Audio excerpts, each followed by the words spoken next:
Décès ce samedi 6 janvier 2024 du professeur Joseph Owona, éminent professeur de droit public.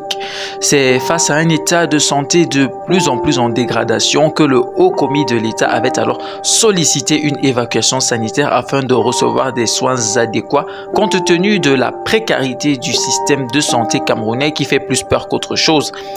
C'est malheureusement en territoire d'outre-mer et plus précisément au sein du centre médico-chirurgical de Bordeaux en France que celui-ci va alors rendre l'âme épuisé par la maladie. L'homme d'État camerounais, né le 25 janvier 1945 à Akom, village du Cameroun situé dans la région du sud département de l'Océan, dépose ainsi les armes âgé de 78 ans. Idéologue du renouveau, Joseph Owona a occupé de très hautes fonctions gouvernementales.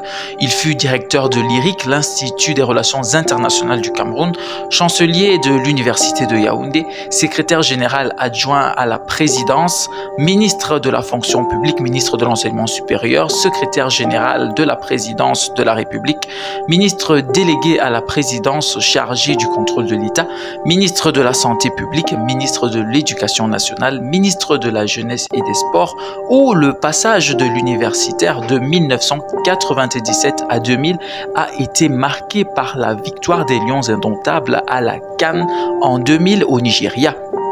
L'illustre disparu avait même dirigé le comité de normalisation de la FECAFOOT de 2013 à 2015, conduisant l'équipe du Cameroun à la Coupe du Monde 2014 au Brésil. Avant sa mort, il était encore la dernière recrue du Conseil constitutionnel où en 2020, il a remplacé Fouman Akam, décédé lui aussi en fonction. Dans le domaine du droit constitutionnel, Joseph Owona s'est distingué comme étant un érudit, auteur de nombreux ouvrages scientifiques qui ont marqué l'histoire.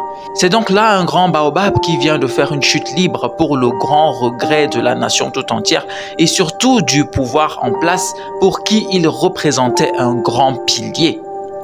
Comme tout être humain, il ne faisait pas l'unanimité et avait ses petits défauts qui lui ont valu ça et là de virulentes critiques. Cela dit, ainsi va la vie. Toutes nos condoléances à la famille durement éprouvée.